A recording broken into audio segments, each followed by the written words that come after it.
আমাদের প্রেমের কথা চ্যানেলটির সকল প্রকারের পাঠ গল্প দেখতে আমাদের চ্যানেলটি সাবস্ক্রাইব করে পাশে থাকা বেল আইকনে ক্লিক করুন। নেমে এলো নিস্তব্ধতা।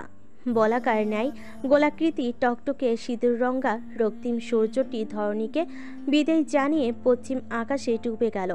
কালো সন্ধ্যার শেষ অধ্যায়ের পরিসমাপ্তি ঘটিয়ে ধীরে ধীরে রাত্রি নেমে এলো। প্রকৃতি জুড়ে থাকা দমকা বাতাসের সাথে সাথেই আকাশেও ঘনীভূত লম্বা সাদা মেঘ উড়ে বেড়াচ্ছে। বৃষ্টি আসবে কিনা কে জানে, তবে মেঘকন্যা বোধহয় ধরিত্রী মাতার গায়ে বৃষ্টি নামানোর অনুমতি চাইছে দুহাত প্রসারিত করে, কিন্তু বৃষ্টি এলো না। দমকা বাতাসের বেগ বাড়ল। অন্ধকার ক্রমশ ঘনিয়ে আসতেই কক্সবাজারের সমুদ্র সৈকতের রাতের সৌন্দর্য অন্যরকম হাতছানি দিয়ে প্রতিটি পর্যটকদের যেন ডাকতে লাগলো তার সৌন্দর্য দেখাতে এবং মুগ্ধ করতে। রাতের চারপাশ নীরব হয়ে গেল। ঢেউগুলো যেন এখনো নৃত্যের ঝঙ্কার তুলছে। সমুদ্রের বিরামহীন ঢেউয়ে যেন মিশে গেছে দূর দিগন্তে। দূর আকাশে তারার উৎসবের সঙ্গে সাগরের হিমেল হাওয়া রোমাঞ্চকর অনুভূতি এনে মনের মধ্যে সৈকতে আশ্রে পড়া সমুদ্রের মন ভোলানো ঢেউ যেন এক নিমেষে ক্লান্তি ভুলিয়ে দিল। ওরা হাঁটা দিল রিসোর্টের দিকে। কক্সবাজারের সুগন্ধা সৈকতের পাশ দিয়ে যেতেই ওরা হঠাৎ ভাজা মাছের ঘ্রাণ পেল। তাকিয়ে দেখলো খানিকটা দূরে সামুদ্রিক মাছের ভ্রাম্যমান দোকান। সেখানে বাহারি সামুদ্রিক মাছের পসরা সাজিয়ে রেখেছে কয়েকজন বিক্রেতা। সেখান থেকে ক্রেতারা পিস হিসেবে মাছ পছন্দ করছেন এবং সেই মাছ বারবিকিউ বা পছন্দসই ভেজে খাচ্ছেন। ওরা দুজন এগিয়ে গেল সেদিকে। কক্সবাজার শহরের সুগন্ধা বিচের এই ভ্রাম্যমান দোকানগুলোতে সন্ধ্যায় বসে দোকানে পছন্দ মতো রকমারি সামুদ্রিক ভাজা মাছের স্বাদ নেওয়া যায়। দাম ঠিক করে পছন্দ মতো মাছ অর্ডারের কিছুক্ষণ পরে মিলে ধোয়া ওঠা গরম ভাজা মাছ যেন লোভনীয় মজাদার খাবার। দোকানগুলোতে সামুদ্রিক মাছের মধ্যে চিংড়ি, লবস্টার, টুনা, রূপসা, সুস্বাদু রূপচাঁদা, শ্যাম, কোরাল, লইটা ও কাঁকড়া সহ হরেক ভাজা মাছ থাকে। যার যেটা পছন্দ সে সেটাই অর্ডার করে পছন্দ অনুযায়ী ভেজে বা বারবিকিউ করে খায়। এছাড়াও রাতে সমুদ্রের পাড়ে আড্ডার মাঝে বিভিন্ন ধরনের সামুদ্রিক বড় মাছেরই মাছের বারবিকিউ পাওয়া যায়। সকলের দেখা দেখি আইমান আর নন্দিনীও মাছ পছন্দ করে মাছের বারবিকিউ এবং ভাজা মাছ খেয়ে রেস্টুরেন্ট থেকে তাদের রাতের খাবার পার্সেল করে হোটেলে ফিরে গেল। নাহিদা শিকদার এবং ওয়াসিফ নন্দিনী খবর পেল। নন্দিনীকে পেতেই জোর করে নিয়ে গেল। সাথে সাথে বিয়ের আয়োজন করে ওয়াসিফের সাথে বিয়ে দিচ্ছে তাকে। বারবার কবুল বলার জন্য বলছে, কিন্তু না বলায় ওয়াসিফ হঠাৎ নন্দিনীর গলা চেপে ধরল। নন্দিনী গলা ধরে চিৎকার করে উঠে হাঁপাতে লাগলো। নিজেকে রিসোর্টের বেডের উপর দেখতেই বুঝতে পারল এতক্ষণ সে স্বপ্ন দেখছিল। ভয়ে গলা শুকিয়ে এলো। সারা শরীর থরথর করে কাঁপতে লাগলো। সারা শরীর ঘেমে নিয়ে একাকার হয়ে গেল। শরীরটাও খুব দুর্বল লাগছে। বুকটা ধরফর করছে। জোরে জোরে শ্বাস ফেলতে লাগলো। তবুও কাঁপা কাঁপা পায়ে উঠে দাঁড়ালো। বেলকুনিতে এসে দাঁড়াতেই হিমেল হাওয়ার এক ঝাপটা এসে গায়ে লাগলো। মুহূর্তেই শরীরটা শীতল হয়ে গেল। অন্ধকার রাত, তবে খুব গভীর। আকাশের চারটি আপন মনে তার জ্যোৎস্না ছড়াচ্ছে। মিটিমিটি তারকারাজিরা মৃত আলো ছড়াচ্ছে। ঘড়িতে রাত প্রায় 3:30 বাজে। নন্দিনীর আর ঘুমোতে ইচ্ছে করলো না। ঘুমালেও যে ঘুম আসবে না সে খুব ভালো করেই জানে। এছাড়াও যদি আবারও সেই বাজে স্বপ্নটা দেখে তাহলে ভয়ে শরীরটা কেঁপে উঠল। অন্ধকার রাত হলো। রাতটা শীতল হয়ে আছে। শরৎ হেমন্তের মাঝামাঝি বলেই হয়তো। ফুরফুরে শীতল হাওয়া বইছে চারিপাশ জুড়ে। প্রকৃতিতে শীতের আভাসের রহস্য পাওয়া যাচ্ছে। নন্দিনীর মুখটা ভয়ার্ত এবং বিমর্ষ। প্রকৃতির এই নিস্তব্ধতা, শীতলতা তার খুব ভালো লাগলো। বাবা মা এবং আদিত্যের কথা খুব করে মনে পড়ছে। ভাবলো আদিত্য তাকে কিছু না বলে হঠাৎ কেন চলে গেল। আর তার কল পিক আপ এবং কল ব্যাকও করলো না কেন? যতবারই কল দিয়েছে ততবারই সংযোগ বিচ্ছিন্ন। কেমন হয়েছে যে মানুষটা হঠাৎ বলা নেই ক নেই সম্পূর্ণ যোগাযোগ বিচ্ছিন্ন করে উধাও হয়ে গেছে। বুকটা হাহাকার করে উঠল। বিরহ, বেদনায় এবং বিষণ্ণতায় ডুকরে কান্না এলো বুকটা ফেটে। কেন যে মানুষটার প্রেমে, মানুষটার মায়ে জড়াতে গেল সে?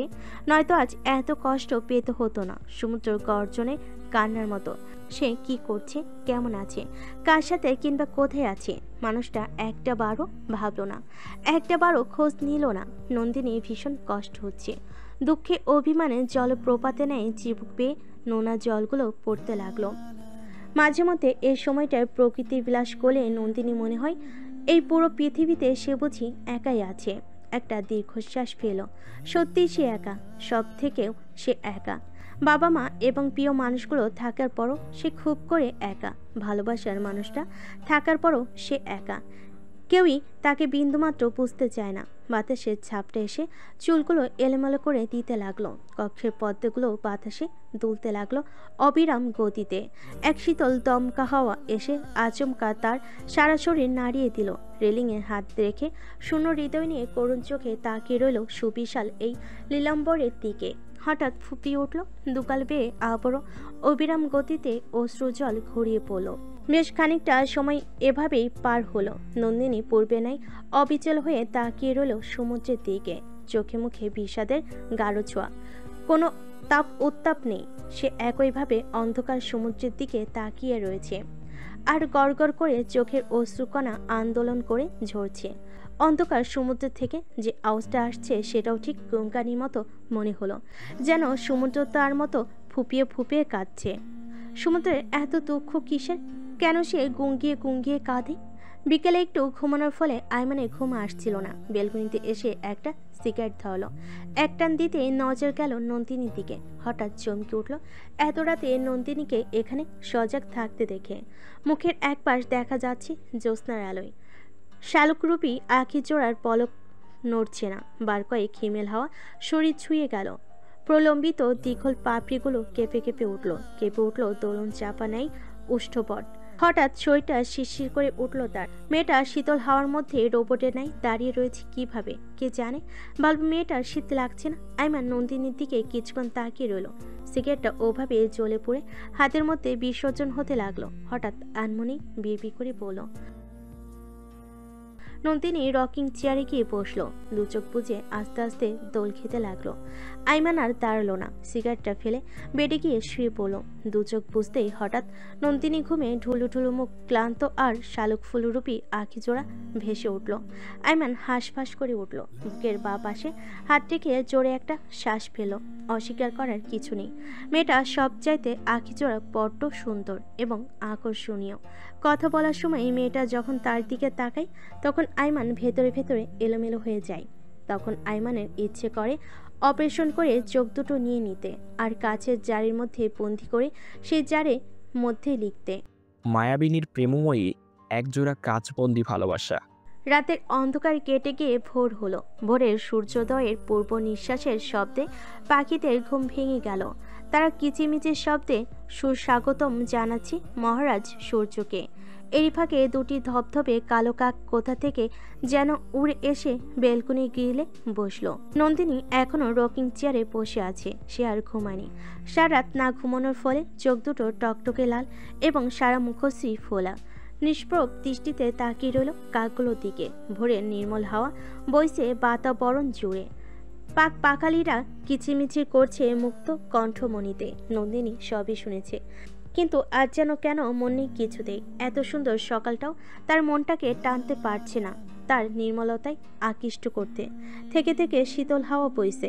আকাশচুম্বী পাহাড় আর অরণ্যে জন্মানো অসংখ্য বনফুলের সুগন্ধি ভেসে আসছে হিমেল হাওয়ার সাথে সাথে। সমুদ্র পাড়ের সবুজ বিথি আর ঝাউবিথিগুলো দুলছে হাওয়ার বেগে। সেই সাথে রিসোর্টের সৈকতমুখী বেলকুনিতে জেসমিন ফুলের মন মাতানো সুগন্ধি ছড়াচ্ছে। নন্দিনী হঠাৎ সুগন্ধি টেনে নিল নাসিকায়। অজান্তে চোখ জোড়া চলে গেল জেসমিন ফুলের গাছটির দিকে। ভাবল এমন একটা জেসমিন ফুলের গাছ তার বেলকুনিতে লাগাবে, তাহলে পুরো বাড়ির মিষ্টি সুগন্ধে সুরভিত থাকবে সব সময়। মন খারাপে সে তখন বেলকুনির রকিং চেয়ারে বসে জেসমিন বিলাস করবে। এছাড়াও বিজ্ঞানীরা বলেন জুঁই ফুলের সুগন্ধি শুকলে টেনশন কম হয়। হঠাৎ অপর পাশের বেলকুনির ডোর খোলার শব্দ হলো। নন্দিনী তাকাতে দেখলো আয়মান শরীরে কালো একটি টি শার্ট বেলকুনিতে এসে কোনো দিক না থেকে এক্সারসাইজ করতে শুরু করলো। নন্দিনী পূর্বের ন্যায় আনমনে তাকিয়ে রইল। আয়মানের দু হাতের পেশি ফুলে উঠেছে এক্সারসাইজ করার সাথে সাথে, সেটা বোঝাই যাচ্ছে টি শার্টের উপর দিয়ে। কিছু মুহূর্ত বাদেই ঘামে সারা শরীর ভিজে জবজবে হয়ে গেল। আয়মান একটা সাদা টাওয়াল দিয়ে গলার ঘাম মুছে আরেকবার এক্সারসাইজ শুরু করে মনোযোগ দিল। পরনে 3/4 একটা প্যান্ট, ফর্সা পায়ে কুচকুচে কালো লোমগুলো যেন তাকিয়ে রয়েছে। নাক বেয়ে ঘাম ঝরছে, লোমে আবৃত শক্তপোক্ত পুরুষালী ফর্সা হাত, হাতের নখগুলো ধবধবে সাদা। এখান থেকেই দেখা যাচ্ছে। নন্দিনী অনিমেষ নেত্রে এখনো তাকিয়ে রইল। তার কেমন যেন নেশা ধরে গেল। দৃষ্টি সরাতে পারল না কিছুতেই। এই নেশা বোধহয় জীবনও কাটার মতো নয়। হাতে এত এত ঘন লোম, নিশ্চয়ই বুকে অমন আকর্ষণীয় লোম রয়েছে। নিজের ভাবনাতেই নিজেই লজ্জা পেল নন্দিনী। গালগুলো লাল হয়ে উঠল হঠাৎ। বুকটা অস্বাভাবিকভাবে কাঁপতে লাগলো। মনে মনে বলল, ছি, এ আমি কি ভাবছি? আদিত্যের মতো দেখতে বলেই কি? কিন্তু এ তো আদিত্য না, আদিত্যের প্রতিচ্ছবি, আদিত্যের সহোদর। আদিত্যের কথা মনে পড়তেই মনের ভেতর আবারও কষ্টেরা উঠতে লাগলো টানা মেলে। ভাবলো এখন কি করছে আদিত্য? তাকে মিস করছে কি? নন্দিনী আর বসল না। আইমান তাকে দেখার পূর্বেই কক্ষে চলে গেল। ভীষণ মাথা ব্যথা করছে, একটু ঘুমানোর প্রয়োজন। পাখির পালকে নাই নরম তুলতুলে তৈরি পালঙ্কে এবং এক মোলায়েম ব্ল্যাঙ্কেটে পা থেকে মাথা অব্দি ঢেকে শুয়ে পড়ল। মুহূর্তে দেহের প্রতিটি পশমের গোড়ায় গোড়ায় উষ্ণতা পৌঁছে গেল। মাত্র অতিরিক্ত আরামদায়ক বিছানা পেতেই দুচোখ ভেঙে অজস্র ঘুম পরীরা চলে এলো। মায়াবী একজোড়া চোখ যে এতক্ষণ তাকে গিলে নিয়েছিল, আইমান বিন্দু মাত্র উপলব্ধি করতে পারল না। সে তার মতো এখনও এক্সারসাইজ করতে ব্যস্ত। কোনো দিকে মনোযোগ দেওয়ার সময় নেই তার। প্রত্যহ ভোরের সালাত আদায় করে আইমান নিত্যদিন ভোর সকালে এক্সারসাইজ করবেই। এটাই তার প্রত্যাহিক রুটিন এবং সকালবেলা এটাই তার প্রথম কাজ। আর তাই আজই তা করতে বিলম্ব হলো না কিঞ্চিত। আইমান হাঁপিয়ে গেল। ঘাম মুছে একটু ঠান্ডা হয়ে দ্রুত শাওয়ার নিয়ে এলো। বেলকনিতে এসে টাওয়ালটা মেলতেই ঝলমলে রোদ্দুরের শীতল শীতল হাওয়া এসে তার গায়ে লাগলো। মুহূর্তেই শীত অনুভূত হলো। মৃদু কমলা রোদ তার শরীরে থাকা জলকণায় পড়তেই জলকণাগুলো ফর্সা বলিষ্ঠ দেহে চকচক করতে লাগলো, হীরক চূর্ণ পাথরে নাই। আবারও একটা শিমেল হাওয়া তার দীর্ঘদেহী শীতল শরীরটা ছুঁয়ে গেল। মুহূর্তেই ফর্সা শরীরটায় কাটা দিয়ে উঠল। রুমে ঢুকে মা অদিতি আর ফারাবির সাথে ফোনে কথা বলে নিল। নন্দিনী রুমের সামনে এসে দেখল রুমের ডোর ভেতর থেকে ভেড়ানো। ডোরের ফাঁক দিয়ে দেখতে পেল নন্দিনী ব্ল্যাঙ্কেট মুড়িয়ে বেড়াল ছানার মতো গুটিসুটি হয়ে ঘুমাচ্ছে। আইমান বিরক্ত করল না, ভাবলো আর একটু ঘুমাক, রাতে তো ঘুমায়নি। তাছাড়া পরিপূর্ণ ঘুম না হলে অসুস্থ হয়ে পড়তে পারে। নিজেই রেডি হয়ে নাস্তা কিনে আনলো। কাল রাতে কথার ফাঁকে ফাঁকে জিজ্ঞেস করে নিয়েছিল সে সকালে কি খেতে পছন্দ করে, সেটাই নিয়ে এলো। হোটেল রুম ক্লিনারের ডাকে সকাল 10:30টার দিকে ঘুম ভাঙল নন্দিনীর। বিরক্তিতে চোখ রগড়ালো কতক্ষণ। ব্রেকফাস্ট করার জন্য আইমান নন্দিনীকে ডেকে গেল। একরাশ বিরক্তি নিয়ে ফ্রেশ হয়ে টেবিলে বসতেই আইমান দেখল নন্দিনী চোখ মুখ ফোলা। এক পলক তাকিয়ে চোখ সরিয়ে গম্ভীর স্বরে বলল, রাতে ঘুম হয়নি? স্বপ্নের কথা না বলে বলল। বিকেলে ঘুমানোর ফলে রাতে ঘুম আসছিল না। আইমান কফি তৈরি করে নন্দিনীর সামনে এক মগ দিল। নিজেও এক চুমুক দিয়ে আদিত্যকে কল দিল। ভাবলো নন্দিনীর সাথে কথা বলিয়ে দিবে। কাল প্রায় অসংখ্যবার কল দিয়েছে, কিন্তু কোনোভাবেই আদিত্যের সাথে যোগাযোগ করতে সক্ষম হয়নি। ফারিবেও নাকি ট্রাই করেছিল, কিন্তু যোগাযোগ একেবারে বিচ্ছিন্ন। এক পর্যায়ে আইমান খুব হতাশ হলো ভাইয়ের কৃতকাণ্ডে। মেয়েটা কোনো ভাবনা চিন্তা ছাড়াই তার সাথে চলে এলো। আইমান জানে না নন্দিনী তাকে ঠিক কতটুকু বিশ্বাস করে, তবু একটা চিন্তা থেকে যায়। কিন্তু আইমান স্বস্তি পাচ্ছে না। কেউ যদি ভুল বুঝে বা কোনো বিপদ হয়। কিন্তু নন্দিনী সেসব বুঝতে চাইছে না। আবারও কল দিল, ফোন অফ। আইমান তপ্ত শ্বাস ফেল। তার ভাইয়ের এমন উদাসীনতা সত্যই বিরক্তিকর লাগছে। মেয়েটা কি করছে, কি না করছে এবং কিংবা কোথায় আছে, কার কাছে আছে, সে কিছুই জানে না। মেয়েটা তাকে ছাড়া যদি অন্য কারোর সাথে চলে যেত, তাহলে সবই মাথার মধ্যে যন্ত্রণা হয়ে অশান্তি সৃষ্টি করছে। আইমান সত্যিই স্বস্তি পাচ্ছে না। তার খুব ভয় হচ্ছে নন্দিনীকে নিয়ে। ভাবলো নাহিদা শিকদারকে লুকিয়ে জানিয়ে দিবে। আচ্ছা, মহিলা যদি আবার বিয়ে দিয়ে দেয় ওই লম্পটটার সাথে, তাহলে নন্দিনী কি করবে? এদিকে তার ভাইয়েরও খবর নেই। কি করবে সে? আবার কোনো বিপদে পড়লে কিভাবে বাঁচাবে সে? নন্দিনীর প্রতি তার সেরকম কোনো রাইটও নেই। আবার ভাবলো যতদিন না ভাইয়ের সাথে যোগাযোগ হচ্ছে, ততদিন না হয় নন্দিনী তার কাছে সেফ থাকুক। আইমানকে চিন্তিত হয়ে বারবার কাউকে কল করতে দেখে নন্দিনী কফিতে চুমুক দিয়ে জিজ্ঞেস করলো, কাউকে ফোন করছেন? আইমান নিষ্প্রভ কণ্ঠে বলল, হ্যাঁ, ভাইয়াকে। কেন? গম্ভীর স্বরে বলল, তুমি ভাইয়াকে মিস করছো, তাই ভাবলাম কথা বলে সব ঠিক করে নেওয়া দরকার তোমাদের। নন্দিনী তপ্ত দৃষ্টি নিক্ষেপ করে হঠাৎ ফোনটা কেড়ে নিয়ে কল কেটে দিয়ে আচমকা চিৎকার করে বলল। লাগবে না, ওনার সাথে কথা বলবো না। আইমান হতভম্ব হলো। নন্দিনীর সাথে তার পরিচয় কয়দিনের, তাতেই কত অধিকার বোধ। নিজেকে সামলে নিয়ে বলল। এইভাবে কতদিন পালিয়ে থাকবে? যতদিন ইচ্ছে ততদিন।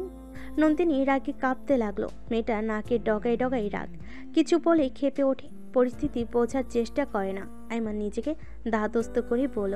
ধরা তো পড়বেই। নন্দিনী কেঁপে উঠল। মনে পড়ল স্বপ্নটির কথা। ধরা পড়লেন নিশ্চয়ই। ওয়াসিফ শয়তানটাকে বিয়ে করতে হবে। শক্ত গলায় বলল। সেটা তখন দেখা যাবে। মানুষ ভালো বলবে আমাদের, তাই না? এই যে আমরা একসাথে থাকছি, ঘোরাফেরা করছি। যার যা ইচ্ছে বলুক, তাতে আমার কি?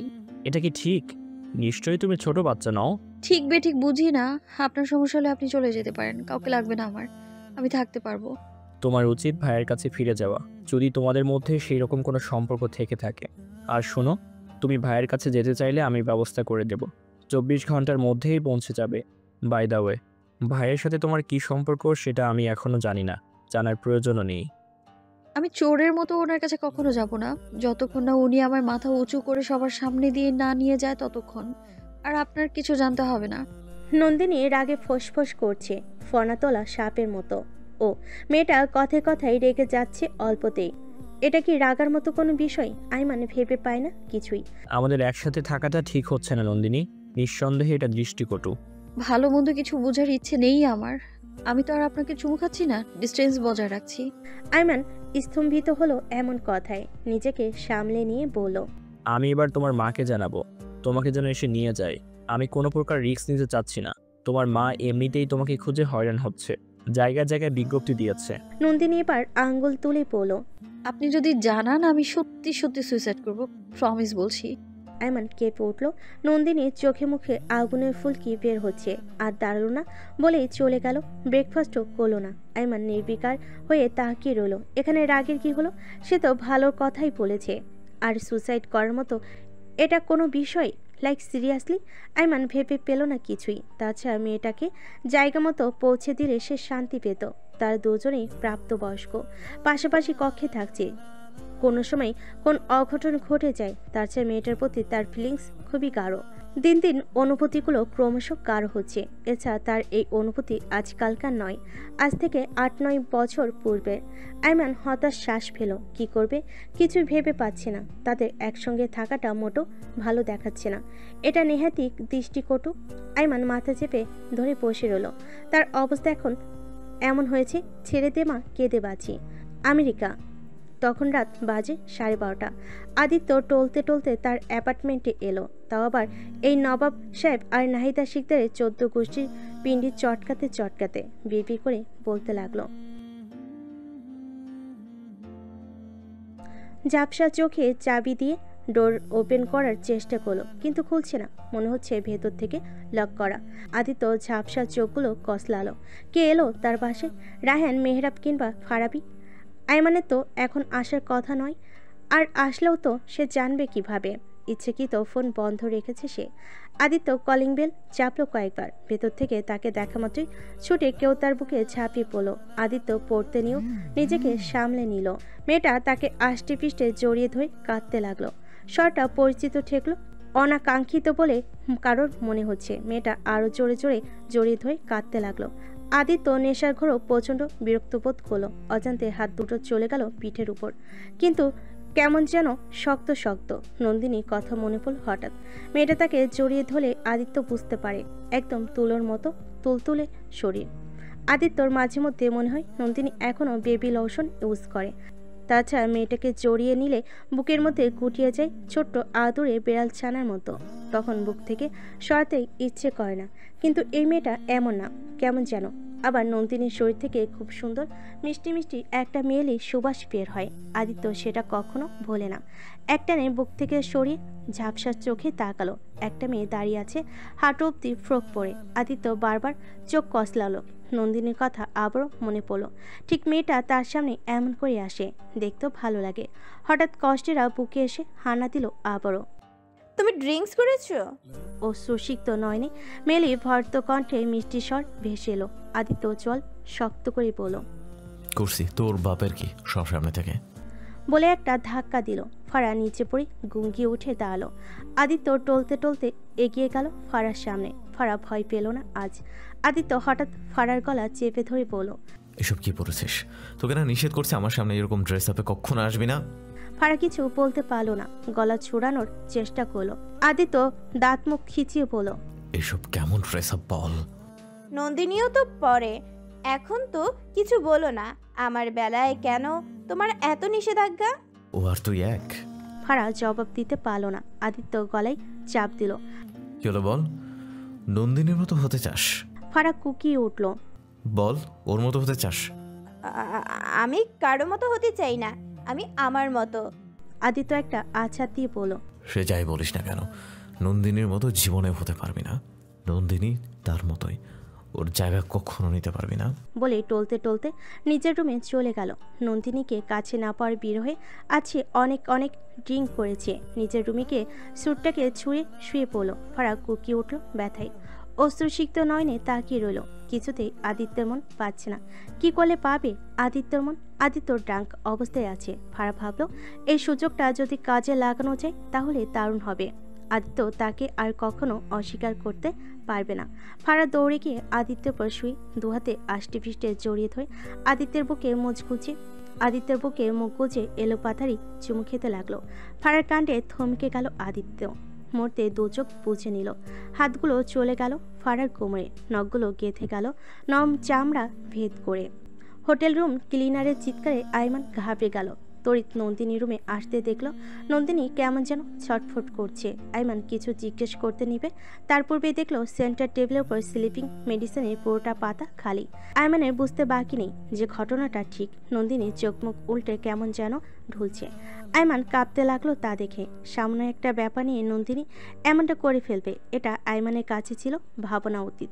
আইমানের কি হলো কে জানে। নন্দিনীকে ওই রকম করতে দেখে হিতাহিত জ্ঞান ভুলে নিজের সর্বশক্তি প্রয়োগ করে আশঙ্কিক নন্দিনীর গালে কষি এক চর বসালো। ঢুলমুলো অবস্থায় ছটফটানো স্থির হয়ে এক গালে হাত রেখে নন্দিনী অবিশ্বাস্য নয়নে তাকিয়ে রইল আইমানের দিকে।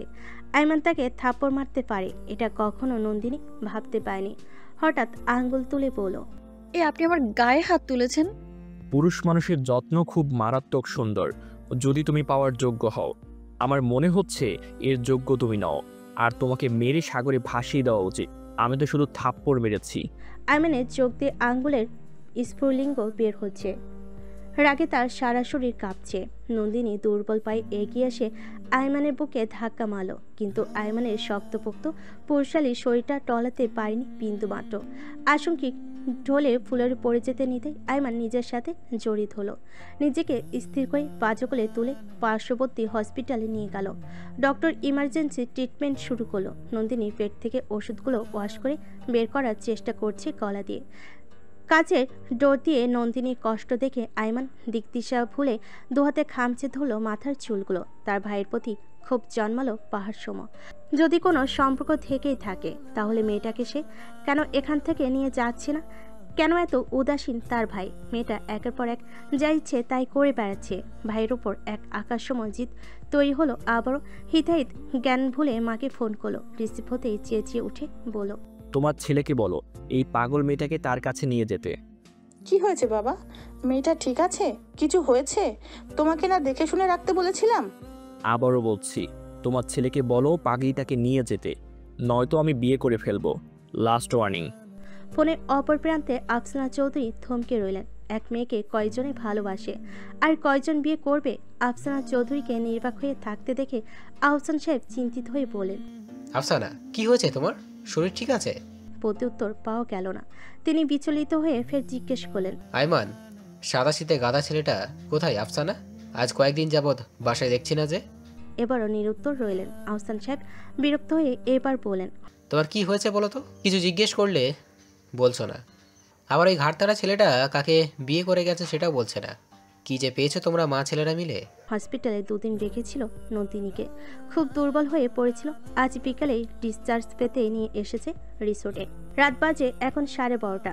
বিকেলে আসার পর থেকে নন্দিনী রুম থেকে আর বের হয়নি, ডিনারও করেনি। আইমান বার কয়েক ডেকেছিল, কিন্তু কোনো সারা শব্দ পাওয়া গেল না। আইমানের মুখেও আর খাবার উঠল না। আইমান খুবই দুশ্চিন্তায় আছে। কি করছে মেয়েটা? মেডিসিনগুলো ঠিকঠাক মতো নিয়েছে কিনা জানে না, আবার মেয়েটার শ্বাসরোগ আছে। আইমান নিজেকে ধাতস্থ করলো, এইভাবে হাত পা গুটিয়ে বসে থাকলে হবে না।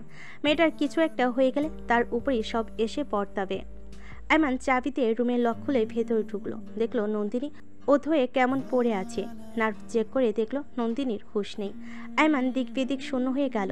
নন্দিনীর গালে চাপড় মারলো, কোনো লাভ হলো না। মেয়েটা মরার মতো পড়ে আছে, হাত পা সব ঠান্ডা। অজান্তেই আইমানের চোখ থেকে জল গড়িয়ে পড়লো।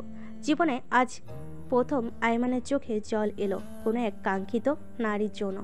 আইমান অস্থির হয়ে হোটেলে একজন রিসেপশনিস্টকে কল দিয়ে আনলো।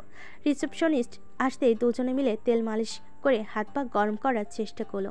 নন্দিনী দাগ মুখ খিচে পড়ে আছে। আইমান মুখ তুলে অনেক কষ্টে ইনহেলার স্প্রে করলো। নন্দিনী নড়ে চড়ে উঠল।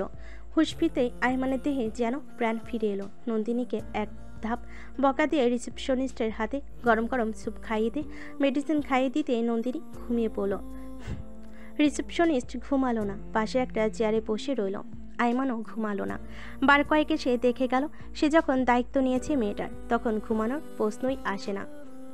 রিসেপশনিস্ট মহিলা মুচকি হেসে বললেন।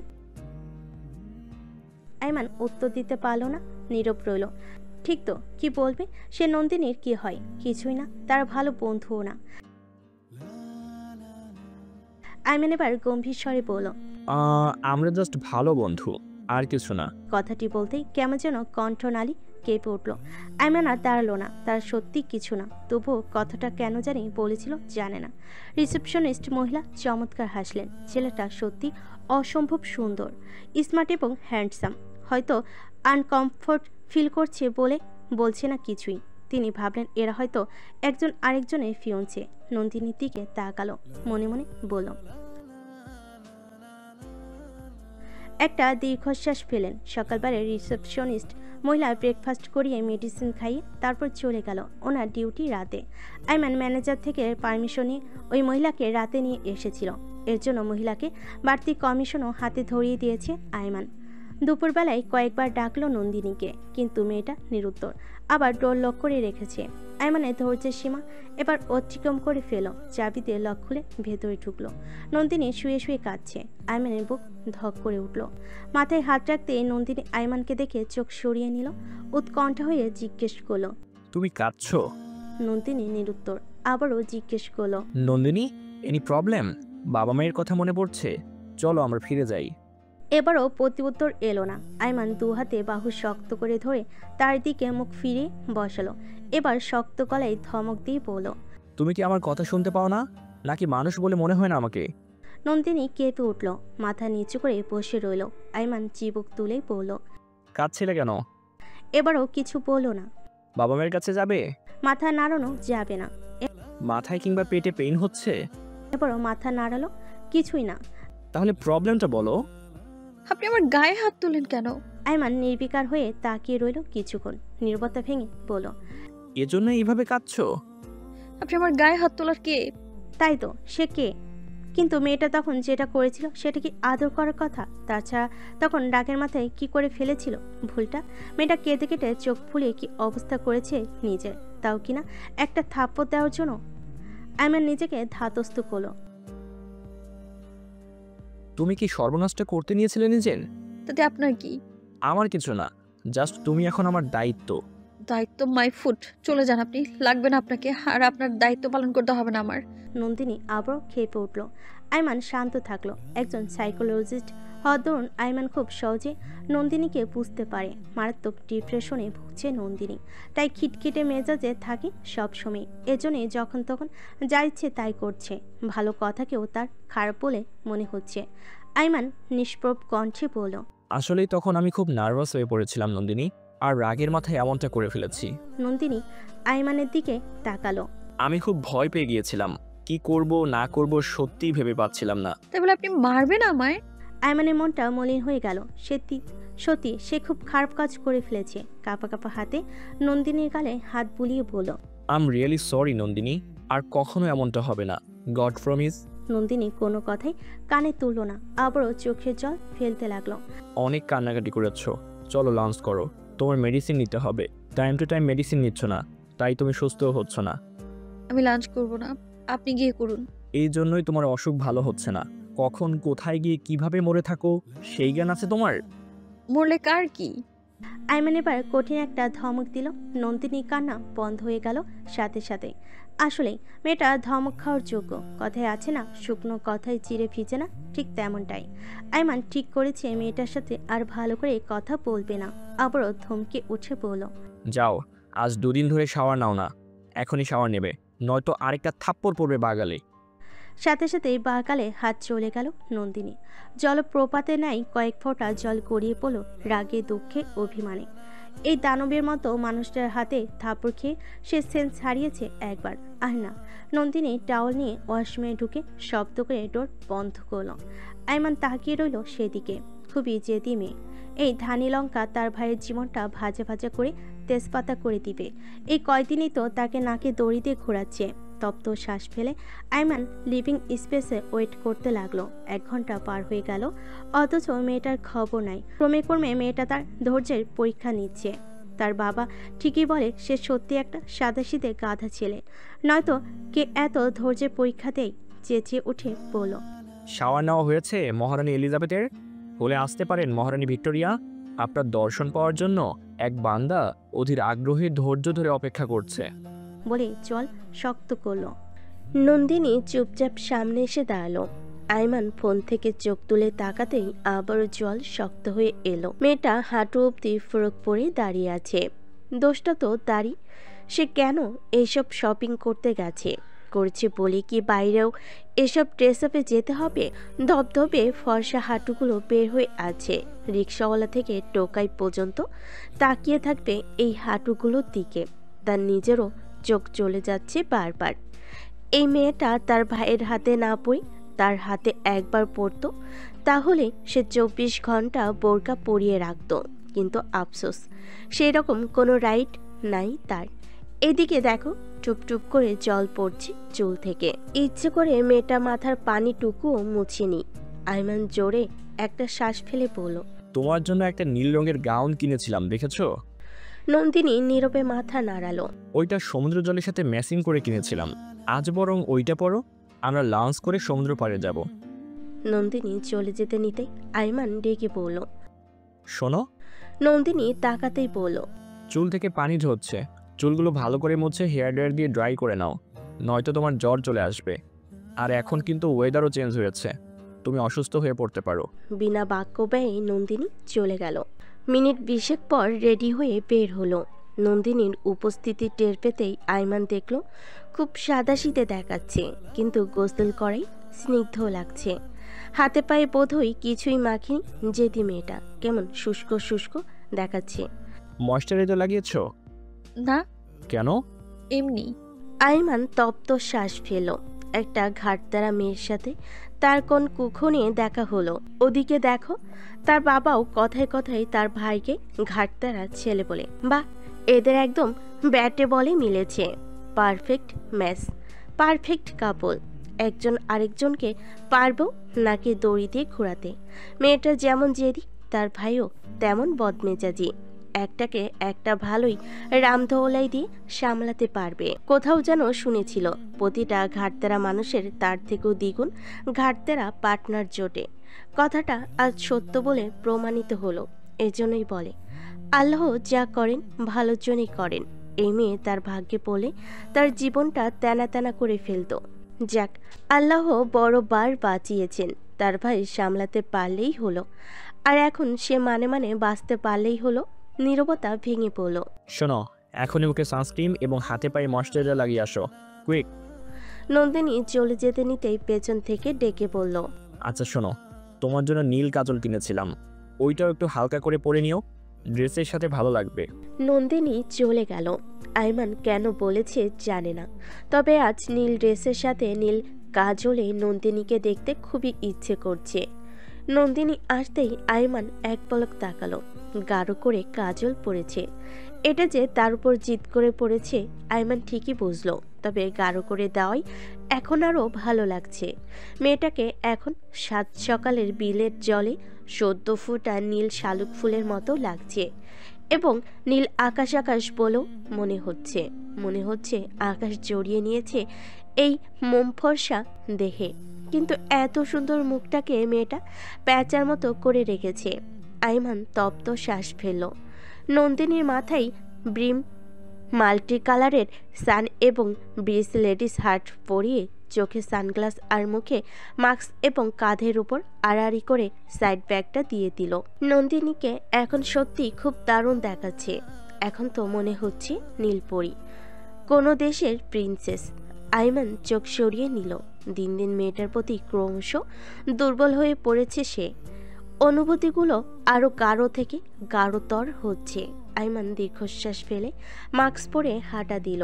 রেস্টুরেন্টে বসলো দুজনে। মেনু বুকটা উল্টে পাল্টে দেখে ওয়েটারকে ডেকে বলল, 2টা ফ্রাইড রাইস, 2টা beef sizzlings, fish with red sauce 2টা, থাই সুপ স্পেশাল 2টা, 4টা অন্থন, 2টা স্প্রিং রোল, পেপসি আর mushroom with sea food.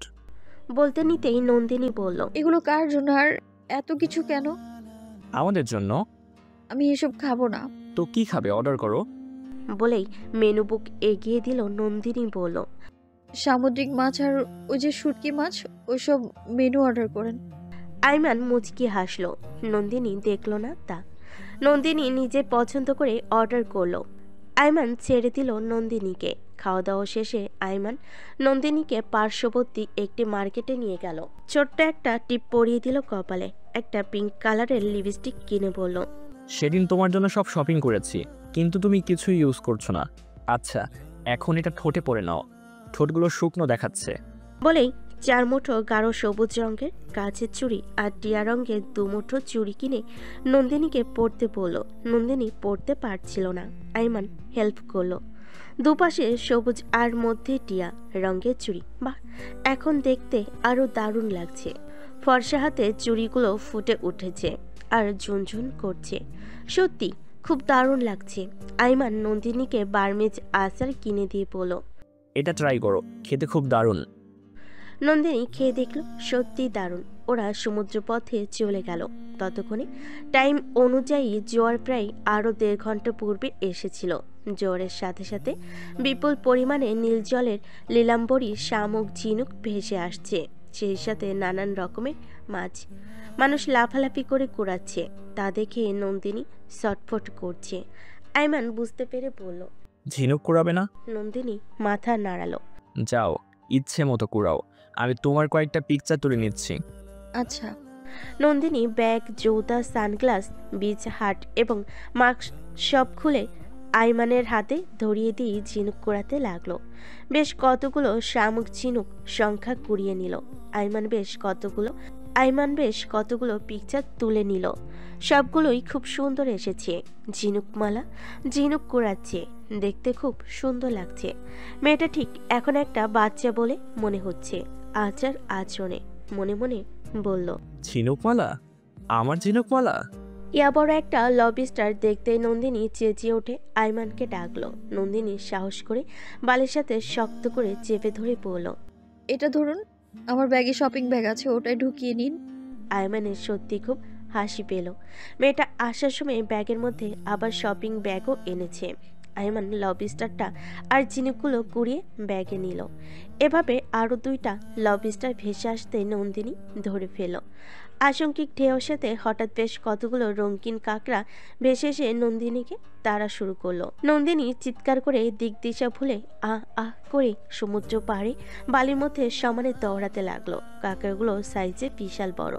Nandini যত দূরত্ব দৌড়াচ্ছে, কাঁকড়াগুলো তত দূরত্ব তাকে তাড়া করছে। নন্দিনী দৌড়ে পারছে না তাদের সাথে। কিভাবে তাড়া করছে কাঁকড়াগুলো যেন কোনো পূর্ব শত্রুতামি রয়েছে।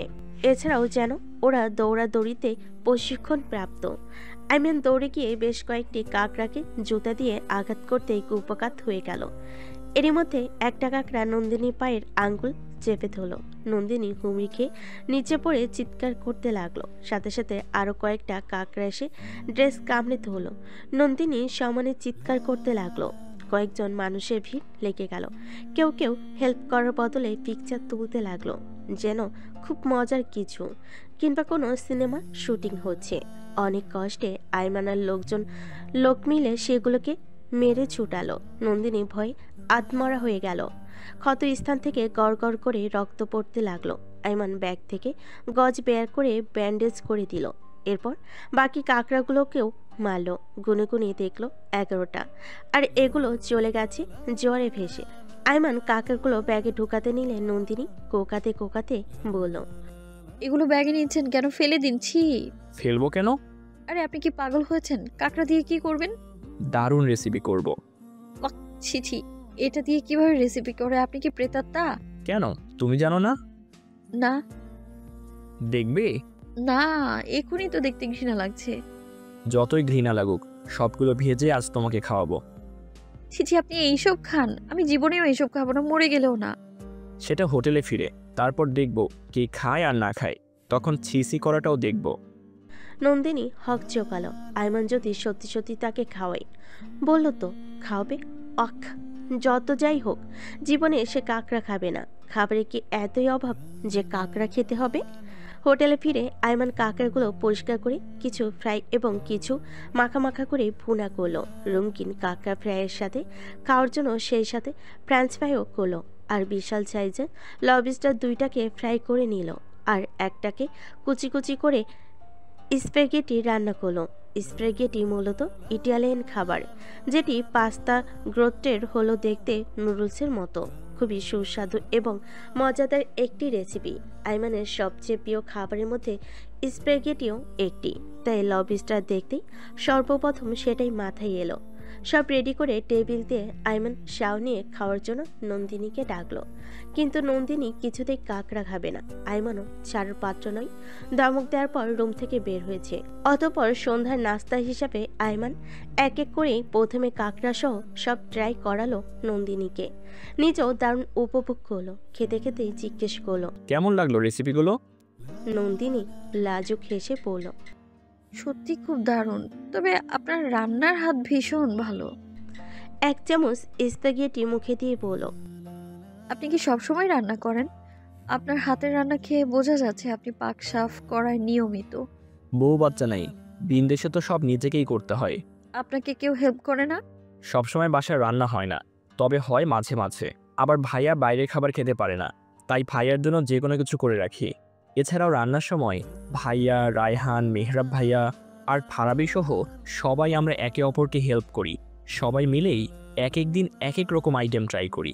সবার হাতের রান্না খুব দারুণ, বিশেষ করে ভাইয়ার। আপনারা সবাই একসাথে থাকেন? হুম। রেন্ট বাসায় নাকি মেসে? না, আমাদের বাসায়। ও, বাড়ি কিনেছেন নাকি অ্যাপার্টমেন্ট? বাড়ি। সেই বাসায় আদিত্য নিশ্চয়ই এখন একা রয়েছে। খুব করে মনে পড়ল আদিত্যের কথা। মনটা হঠাৎ মলিন হয়ে গেল। কি করছে আদিত্য? আইমানের রান্নার প্রশংসায় পঞ্চমুখ নন্দিনী রাতে খেয়ে দে হাসি খুশি মুখে খুব স্বাভাবিকভাবেই ঘুমাতে গিয়েছিল। মাঝরাতের দিকে আবারও সেই একই স্বপ্ন দেখে নন্দিনী চিৎকার করে ঘুম থেকে ধরফরিয়ে উঠল। বুক ধরে জোরে জোরে শ্বাস ফেলে হাঁপাতে লাগলো। মুহূর্তে সারা শরীরে কম্পন চড়িয়ে ঘেমে নিয়ে একাকার হয়ে গেল। এর কিছুক্ষণের মধ্যেই আজান হলো। ভোরের স্বপ্ন নাকি সত্যি হয়, তাই মনে পড়তেই ভয়ে নন্দিনীর গলা শুকিয়ে গেল। আইমান ঘুমায়নি। সে আজ ফজরের সালাত আদায় করে একসঙ্গে ঘুমাবে বলে সিদ্ধান্ত নিয়েছে। সে মনোযোগ দিয়ে ল্যাপটপে কাজ করছিল। আদিত্যকে মেইলে কিছু বার্তা টাইপিং করছিল। নন্দিনী বিষয় উল্লেখ করে, যেহেতু আমেরিকায় এখন দিন, তাই মেইলে আদিত্যকে শতভাগ পাওয়ার সম্ভাবনা মনে করলো। যদি বান্দা ল্যাপটপ অন করে মেইলগুলো চেক করে আর কি তবে। হঠাৎ চিৎকারের শব্দ কর্ণকুহরে প্রবেশ করতেই আইমান ল্যাপটপ রেখে বেলকনিতে এসে দাঁড়ালো। দেখলো নন্দিনীর রুমে লাইট জ্বালানো। হঠাৎ কিছু একটা পড়ার শব্দ হতে আইমান ঘাবড়ে গেল। দৌড়ে নন্দিনীর রুমের সামনে আসতেই দেখলো ভেতর থেকে ডোর লক করা। আইমান চাবি দিয়ে ডোরের লক খুলে ভিতরে প্রবেশ করতে দেখলো নন্দিনী ফ্যানের সাথে ফাঁস দেওয়ার চেষ্টা করছে। তার পাশে আরও একটি চেয়ার নিচে পড়ে রয়েছে। সম্ভবত সেটি পড়ার শব্দ হয়েছিল তখন। এমন দৃশ্য দেখতেই আইমানের শরীরে কাঁপন ধরল। সে সময় বিলম্ব না করে দ্রুত নন্দিনীকে নামিয়ে শরীরের সর্বশক্তি প্রয়োগ করে গালের মধ্যে পরপর কষিয়ে দুটো থাপ্পড় মারতেই নন্দিনী ছিটকে ফ্লোরে আশ্রে পড়ল। মুহূর্তেই ঠোঁট ফেটে নাক দিয়ে গলগল করে রক্ত বেরোতে লাগলো। নন্দিনী রিয়াক্ট করতে ভুলে গেল। আবারও আয়মান তার গায়ে হাত তুলেছে। কত বড় দুঃসাহস আয়মানের! মুহূর্তেই নন্দিনীর মাথায় জেদ চাপলো। সম্বিত ফিরতেই আয়মানের উপর খেপে দৌড়ে গিয়ে কাচের একটি গ্লাস ভেঙে আবারও নিজের পেটের মধ্যে ঢুকাতে নিলে আয়মান শক্ত করে হাত চেপে ধরে কৌশলে সেটা নিয়ে ডাস্টবিনের মধ্যে ফেলে দিল। নন্দিনী হাঁপাচ্ছে, জোরে জোরে শ্বাস ফেলছে। কি ভয়ঙ্কর দেখাচ্ছে মেয়েটাকে! ভোর রাতে নন্দিনীর এমন ভয়ঙ্কর রূপ দেখতেই আয়মান প্রচণ্ড চিন্তিত হলো। ভাবলো তখন তো খুব হাসি খুশি ছিল মেয়েটা, কাকড়া খাবে না বলে ভীষণ জেদ ধরেছিল। আয়মানও ছাড়ার পাত্র ছিল না। চিচি করার জন্য নন্দিনীকে কাকড়ার রেসিপি খাইয়ে তবে সে ক্ষান্ত হয়েছে। প্রথমে অনেক দোনমনো করলে শেষে কিন্তু নন্দিনী আয়মানের ধমক খেয়ে ঠিকই খেয়েছে এবং তার ভুল ভেঙেছে। পরে লাজুক হেসে আয়মানের রান্নার হাতে প্রচুর প্রশংসায় পঞ্চমুখ হয়েছিল। হঠাৎ ঘুমের মধ্যে কি এমন হলো যে সাথে সাথে সুসাইড অ্যাটেম্প করার সিদ্ধান্ত নিল মেয়েটা? আর কোনো সমস্যা হলে তো বারবার বলেই দিয়েছিল। সংকোচ বোধ না করে ফ্রি মাইন্ডে তাকে সব কিছু শেয়ার করতে, তা না করে মেয়েটা সুসাইড করার দুঃসাহস দেখাচ্ছে বারবার। হঠাৎ শক্ত করে জল চেপে ধরে বলল, কি করতে নিয়েছিলে আবার? কেন এমন করছো বলো তো? আমাকে শান্তিতে থাকতে দেবে না তুমি? জানি না কি এমন পাপ করেছিলাম যেই পাপের শাস্তি তুমি আমাকে এইভাবে অকারণে দিচ্ছ।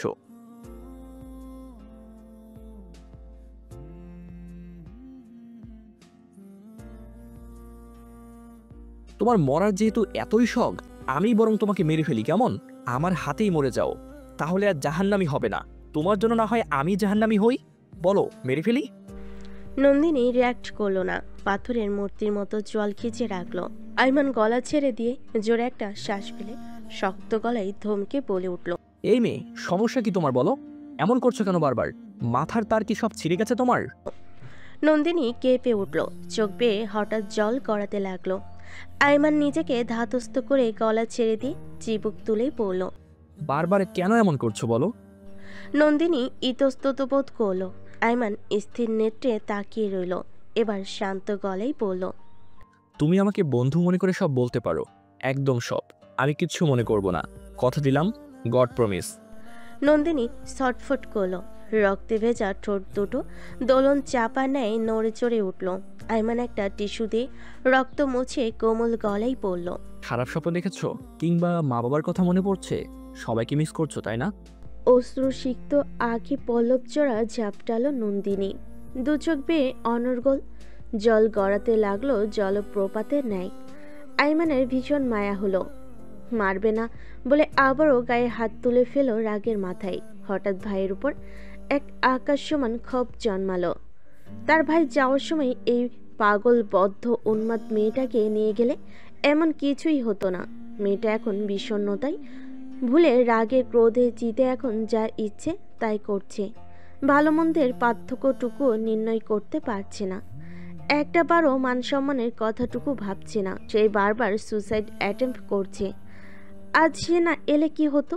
সকালবেলা লাশ বের করা লাগতো, ফাঁসত তো সে নিজেই। খুনির অপবাদ মাথায় নিতে হতো। আয়মান দিকবিদিক শূন্য হয়ে গেল। কিন্তু সে তো সর্বাধিক চেষ্টা করেছে মেয়েটাকে হাসি খুশি রাখতে, মুভ অন করার জন্য। মান সম্মান সব কিছুকে জলাঞ্জলি দিয়ে নিয়ে এলো প্রকৃতির সান্নিধ্যে, তাও সেই লাউকদুর কাহিনীর মতোই। আয়মান তপ্ত শ্বাস ফেল। আর কত করবে সে এই মেয়েটার জন্য? অর্থাৎ তার ভাইয়ের গার্লফ্রেন্ড হোক কিংবা সহধর্মিনীর জন্য। দৃষ্টিকটু জেনেও সে সব কিছু হাসি মুখে করার চেষ্টা করছে। তার অন্তরে খবর তো সে জানে কতটা বিষাদ দুঃখ কষ্ট বুকে চেপে সে করছে, সময় দিচ্ছে। তাও মেয়েটা শুধরানোর চেষ্টা করছে না, বোঝার চেষ্টা করছে না। নন্দিনী তপ্ত চোখে তাকিয়ে রইল, যেন এক্ষুনি গিলে ফেলবে আয়মানকে। বোঝে যাচ্ছে মেয়েটার জিদ এখনো কমেনি, বরং একসাথে দুটো থাপ্পড় খেয়ে আরও বেড়েছে। আয়মানের মনে হচ্ছে সে ইচ্ছে করেই সাপের লেজে পা দিয়েছে, যখন তখন কাল লাগিনি সবল মারতে পারে। আর সেটাও ফনা তোলা সাপের মতো ফোঁস করা শব্দটাই জানান দিচ্ছে। আইমান শান্ত করার চেষ্টা করে বলল, সেই যাই হোক না কেন, তোমার যে কোনো প্রবলেম হলে তুমি আমাকে একটাবার বলতে পারতে। তা না করে কেন বারবার সুইসাইড অ্যাটেম্প্ট করার মতো বোকামি করছো? তুমি জানো না সুইসাইড করলে মানুষ জাহান্নামে যায়? চলো আমরা ফিরে যাই, অনেক দিন তো থাকলাম, পরে না হয় সবাই মিলে ফ্যামিলি ট্রিপে আসবো, একটা গেট টুগেদার করব, তখন অনেক মজা করবে। যাওয়ার কথা শুনে নন্দিনীর মুখের রং ফ্যাকাশে হয়ে চোখ মুখ ভয়ার্ত দেখালো। আইমান কিছু আন্দাজ করতে পেরে বলল, ভয় পায় না, আমি সবসময় তোমার সাথে আছি বললাম না? আমি থাকতে তোমার কিসের এত ভয়? তুমি আমার উপর নির্দ্বিধায় তোমার শতভাগ কনফিডেন্স রাখতে পারো। আইমান আশ্বস্ত করলো। নন্দিনী চোখের চাহনি নরম করলো। বর্তমান কিংবা ভবিষ্যতে সম্পর্কে তুমি আমার কি হবে সেটা আমি জানতে চাই না নন্দিনী। তবে শোনো, আজ থেকে আমরা শুধু ভালো বন্ধু হয়ে একসাথে থাকতে চাই, আর কিছু না। তুমি আমাকে বন্ধু ছাড়া আর কিছু ভেবো না, আমিও ভাববো না, বুঝছো? আমার ভাইয়ের সাথে তোমার বিয়ে হয়েছে কিনা সেটা আমি এখনও জানি না, জানার ইচ্ছেও নেই। তবে শোনো, আমি এখন দেবরভাবে সম্পর্কটা আপাতত এই কয়দিনের জন্য আমাদের মধ্যে আনতে চাচ্ছি না, চাইও না, কারণ তাহলে ব্যাপারটা দৃষ্টিকটু দেখাবে, ইভেন এখনও দেখাচ্ছে। আর শোনো, আমরা যেই কয়দিন একসাথে আছি শুধু ভালো বন্ধু হয়ে থাকবো, আমাদের মধ্যে কোনো দেবরভাবে সম্পর্কটা যেন আপাতত এখানে না আসে। পরেরটা পরে আসবে, বাট এখন না। আমরা জাস্ট ভালো বন্ধু হয়ে থাকতে চাই। আমাদের সম্পর্কের সমীকরণটা শুধুই ভালো বন্ধু ব্যতীত আর কিছু না। আর কেউ তোমাকে আমাদের ব্যাপারে কিছু জিজ্ঞেস করলে যথেষ্ট ইগনোর করবে, আর না পারলে বলবে আমরা শুধু ভালো বন্ধু, এর অন্য কিছু বলবে না। এক নাগারে কথাগুলো বলে আইমান শ্বাস ফেলে দেওয়াল ঘড়িতে সময় দেখে নিয়ে বলল, যাও, একদম কোনো টেনশন করো না, লক্ষ্মী মেয়ের মতো এবার ঘুমিয়ে পড়ো। আর শোনো, আজ রাতে আমরা ফিরে যাব। নন্দিনী হঠাৎ ফুপিয়ে কেঁদে উঠল। আইমান স্থির নয়নে তাকালো। নন্দিনী হঠাৎ রুদ্রমূর্তির রূপ ধারণ করে শক্ত গলায় বলল, আপনি আবার আমার গায়ে হাত তুললেন আর এখন বন্ধু বন্ধু করছেন? এই মুহূর্তে এমন প্রশ্ন আশা করেনি আইমান। শক্ত গলায় বলল, বাধ্য করেছ। আপনি তখন গড প্রমিস করেছিলেন। ভুলিনি। আপনি আমার গায়ে হাত তুললেন কেন? রাগের মাথায় তুলে ফেলেছি, sorry. Sorry my foot. Aiman তপ্ত শ্বাস ফেলে বাইরের দিকে ঘুরে তাকালো। নিজেকে ধাতস্থ করে বলল, তুমি যে বারবার সুইসাইড করার চেষ্টা করছো, এটা কোনো সমাধান? নন্দিনী কেঁদে উঠল। জোরে জোরে শ্বাস ফেলে বলতে লাগলো, তাতে আপনার কি? আমার অনেক কিছু, কারণ তুমি এখন আমার দায়িত্ব, আর আমি এইমাত্র তোমার সাথে ফ্রেন্ডশিপ করলাম। না, তাতে আপনার কিচ্ছু না। দায়িত্ব মাই ফুট লাগবে না ফ্রেন্ডশিপ করা। Nandini, relaxed, try to understand. Nandini নিজের চুলগুলো দু হাতে খামচে ধরে চিৎকার করে বলল, কিসের রিল্যাক্স, কিসের ট্রাই টু আন্ডারস্ট্যান্ড? আমার বাঁচতে ইচ্ছে করছে না, আমার মরতে ইচ্ছে করে, সব অসহ্য লাগে, বিতৃষ্ণা লাগে এই পৃথিবী। ফিরে যান আপনি, কাউকে লাগবে না আমার। আইমান বুঝতে পারল সে ফিরে গেলে নন্দিনীর জন্য সুসাইড করার ব্যাপারটা আরো ইজি হবে। নিজেকে সামলে নিয়ে বলল, সব কিছুই তো ঠিকঠাক মতো চলছে, তাহলে তুমি কেন অহেতুক এমন করছো? তোমার মাইন্ড ফ্রেশ করো, এখনো পর্যাপ্ত সময় আছে। হ্যাঁ, সবকিছুই তো ঠিকঠাক মতো চলে। তো তারপর আমার সাথে ঘটে যাওয়া সব ঘটনা এক এক করে মনে পড়ে প্রিয়জনদের ভুল বোঝা, তাদের অবহেলা, অবিশ্বাস, বারবার বিশ্বাসঘাতকতা, সব এক এক করে মনে পড়ে। তখন প্রচুর বিষণ্ণতায় ভুগি আমি। আকস্মিক কি যেন হয় আমার, প্রচুর অশান্তি লাগে, তারপর প্রচণ্ড মন খারাপ হয়ে যায়, অসহায় ফিল করি আমি নিজেকে। এরপর অসহায়ত্ব বেড়ে যায়, একাকিত্ব বেড়ে যায়, প্রচণ্ড ইমোশনাল হয়ে যায়, কান্না পায়, দুঃখ হয়, কষ্ট হয়। তখন নিজের দুঃখ, কষ্ট, অসহায়ত্ব, একাকিত্ব কাউকে বোঝাতে পারি না। যার সাথে কথা বলতে মন চায় তখন তাকে কাছে পাই না। মন খারাপের পরিমাণ তখন আরও দ্বিগুণ বেড়ে যায়। নিজের প্রতি তখন আর নিয়ন্ত্রণ থাকে না, হ্যালুসিনেশন হয়, বারবার একই স্বপ্ন, বাজে স্বপ্ন দেখি আমি। অস্থিরতা বেড়ে যায় আমার, পাগল লাগে তখন নিজেকে। আমি নিজের উপর নিয়ন্ত্রণ হারিয়ে ফেলি। তখন আমার না সময়গুলো বড্ড খারাপ যাচ্ছে, বড্ড খারাপ। আমার দম বন্ধ লাগে, হাঁসফাঁস লাগে এই জীবন। বাঁচতে ইচ্ছে করে না, বিষাদময় আর বিষণ্ণ লাগে সবটা। আপনি কেন বাঁচান আমায়? আপনি ফিরে যান, আপনার দায়িত্ব পালন করতে হবে না। সব শুনে আইমান স্তব্ধ হয়ে তাকিয়ে রইল। সে বুঝতে পারল নন্দিনী সিরিয়াস ডিপ্রেশনে ভুগছে। হাসি খুশি দেখালো ভেতরটা কাউকে বলতে পারে না মেয়েটা, আর তাই হঠাৎ এমন ডিসিশন নিচ্ছে। আজ প্রচণ্ড ইমোশনাল হয়ে তাকে এসব বলে ফেলেছে। হয়তো দুঃখের পরিমাণটা বেশি হয়ে গেছে বলে আইমান ডিসিশন নিল নন্দিনীর প্রতি আরও কঠোর নজরদারি রাখবে। মেয়েটা কখন কি করে বসে বলা যায় না। সে কক্সবাজার আসার সময় তার মাকে নন্দিনীর ব্যাপারে সব খুলে বলেছিল এবং কথা দিয়েছিল নন্দিনীর কোনো ক্ষতি হতে দেবে না, যতদিন না তার ভাইয়ের হাতে তুলে দিতে পারছে ততদিন। একটা দীর্ঘশ্বাস ফেলে বলল, আমরা রাতে ঢাকায় ফিরে যাব, কেমন?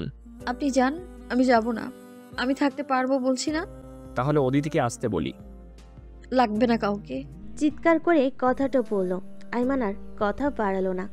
একটা বলে এই মেন্টাল টক্সিক মেয়েটার 3টা বলবে, এভাবেই ভোর হবে। আর উল্টাপাল্টা কোনো অঘটন ঘটার তার হিসাব নেই। একটা ইঞ্জেকশন এনে নন্দিনী টের পাওয়ার পূর্বেই পুশ করে দিল ঘাড়ে। ক্ষণবাদী নন্দিনী ঘুমে ঢলে পড়ল। মেয়েটার এখন পর্যাপ্ত ঘুম দরকার। অস্থির অশান্ত মস্তিষ্কের রেস্টের প্রয়োজন। জানালার গ্রিল গলিয়ে মায়াবী চাঁদের জ্যোৎস্না এসে পড়ল নন্দিনীর ঘুমন্ত চোখে মুখে। আজকের চাঁদটা বড্ড মায়াবী দেখাচ্ছে। বেডের উপর আরেকটা ঘুমন্ত চাঁদ। আইমান কিছু সময়ের জন্য থমকে যায়, মুগ্ধ হয়। মহাবিশ্ব নয়নে তাকিয়ে রইল কিছুক্ষণ। নন্দিনীর মায়াবী মুখখানি মায়া জালে আবারও ফেসে গেল সে। একসময় ঘোর লেগে যায়। আইমান বুঝতে পারল সে এখানে আর 1 মিনিট থাকলে খারাপ কিছু ঘটে যাবে, একদম অনাকাঙ্ক্ষিত খারাপ কিছু। আইমান দ্রুত রুম ত্যাগ করে। নন্দিনীর ভাবনা মাথা থেকে বের করে ভাবল বিকেলে একবার সমুদ্র দেখি, তারপর রাতেই ফিরবে, তবে ঢাকায় নয়। আম্মু আম্মু বলে চিৎকার চেঁচামেচি করে সারা বাড়ি মাথায় তোলা মেয়েটাকে আজ 6 দিন দেখেন না নাহিদা শিকদার। এটা তিনি বিশ্বাসই করতে পারেন না। প্রতিদিন মেয়ের খোঁজ পাওয়ার আশায় পেপার চেক করেন। আজও সকালবেলা চোখে চশমা পরে পেপারে চোখ বুলাচ্ছেন। হঠাৎ পেপারের প্রথম পাতায় উপরে হেডলাইনে লেখা, কক্সবাজার সমুদ্র পাড়ে ঝিনুক কুড়াতে গিয়ে এক 25 বছরের লাশ সময়ী তরুণীকে রঙিন কাকড়ার তারা। হেডলাইন পড়ে ছবিটা দেখলেন। ছবিতে নীল গাউন পরা একটা তরুণী দৌড়াচ্ছে। সেই ছবি পেপারে দেওয়া, তবে মেয়েটির মুখ দেখা যাচ্ছে না, কিন্তু নিজের মেয়ের মতোই লাগছে। নাহিদা শিকদার কৌতূহলী হয়ে সংবাদটির হেডলাইন পড়ে বিস্তারিত পড়তে নিতেই হঠাৎ জরুরি একটা কল এলো। নাহিদা শিকদার অন্যমনস্ক হয়ে গেলেন। কথা বলা শেষে গুরুত্বপূর্ণ এক জায়গায় ফোন করে কিছু তথ্য জোগাড় করে বাঁকা হেসে বললেন, আমি আসছি। কাছের জানালা টেনে দেওয়া পর্দার ফাঁক দিয়ে সকালের মিষ্টি রোদের সূক্ষ্ম রোশনি চোখের উপর পড়তেই নড়েচড়ে উঠল নন্দিনী। প্রায় ভোরের দিকে ঘুমিয়েছিল সে, একদম উঠতে ইচ্ছে করছে না। তবুও হোটেল রুম ক্লিনারের ডাকে উঠে গেল। ফ্রেশ হয়ে কালকের কুড়িয়ানা ঝিনুকগুলো দেখতে লাগলো। সবগুলো ঝিনুক দেখে মনটা ভরে গেল। কক্সবাজারের একটা স্মৃতি তার কাছে আজীবন থাকবে। তার শোকেসে সৌন্দর্য বৃদ্ধি করার জন্য বন্দি থাকবে ভাবতেই ভালো লাগছে। কিন্তু দুঃখের ব্যাপার হলো কোনো মুক্তওয়ালা ঝিনুক পেল না নন্দিনী। সে লোকমুখে শুনেছিল সমুদ্রের মুক্তওয়ালা ঝিনুক নাকি সৌভাগ্যবতীরা পায়, কিন্তু সে তো পায়নি। তাহলে সে কি সৌভাগ্যবতী নয়? হঠাৎ মনটা মলিন হয়ে গেল। ভোর রাতের ঘটনা মনে পড়তেই হাত চলে গেল গালে। আইমান তাকে মোট 3টে থাপ্পড় দিয়েছে এই পর্যন্ত। চোখজোড়া জলে টইটুম্বুর হয়ে গেল, বর্ষার ভরা বিলের মতন। আইমান ব্রেকফাস্ট করার জন্য ডাকলো। নন্দিনী শুনো রেসপন্স করলো না। অভিমান জন্মালো। আইমান এবার দাঁতে দাঁত চেপে এগিয়ে এসে দেখলো নন্দিনী ঝিনুকগুলো নাড়াচাড়া করছে। তোমায় ডেকেছি, শুনেছ? প্রতিউত্তর এলো না। কানে শুনতে পাও না নাকি? থাপ্পড় খেয়ে বয়রা হয়ে গেছো কোনটা? মারবো আবার 3টে? নন্দিনী ভয়ত চোখ জোড়া তুলে চাইল। দানবের হাতের থাপ্পড় খেয়ে তার উচিত শিক্ষা হয়েছে, আরও 3টা খেলে পটল তুলবে। আইমান থমকে গেল চোখের জল দেখে। মনটা নরম হয়ে গেল। নরম গলায় জিজ্ঞেস করলো, মন খারাপ কেন? নন্দিনী কথা বলল না। আচ্ছা শোনো, ব্রেকফাস্ট করে নাও, আমরা ঝিনুক মার্কেটে ঘুরবো, তারপরেই রাতে ফিরে যাব। ঘড়িতে সকাল 11টার কাটাই ছুঁই ছুঁই। রিসোর্টের জানালা ডিঙ্গিয়ে সকালে মিষ্টি রোদ্দুর আসছে খুব। হালকা শীত আবহাওয়া। পূর্ব আকাশের সূর্যটা একটু উপরে উঠে কমলা রোদ মাখিয়ে দিচ্ছে ধরণীকে। নন্দিনী আয়নার সামনে দাঁড়িয়ে নিজেকে তৈরি করছে। একটা হোয়াইট কালারের পার্পেলের উপর নিখুঁত কারুকাজ করা হাঁটু অব্দি ফ্রক পরেছে। কালার করা ছোট ছোট চুলগুলো ছেড়ে দিয়েছে কাঁধের দুপাশে। হালকা সাজ আর ঠোঁটে গোলাপি রঙের একটু লিপস্টিক লাগিয়ে রেডি হয়ে গেল। লিভিং স্পেসে আসতেই আইমানের চোখ পড়ল নন্দিনীর দিকে। সে অনেকক্ষণ যাবৎ অপেক্ষা করছিল, কিন্তু মহারানী এলিজাবেথের তো গোটা একদিন লেগে যায় রেডি হতে। নন্দিনীকে দেখা মাত্রই আইমান দাঁত মুখ খিচিয়ে পড়ল, এই ড্রেস আপে বাইরে যাবে? আমি এইভাবেই যাই।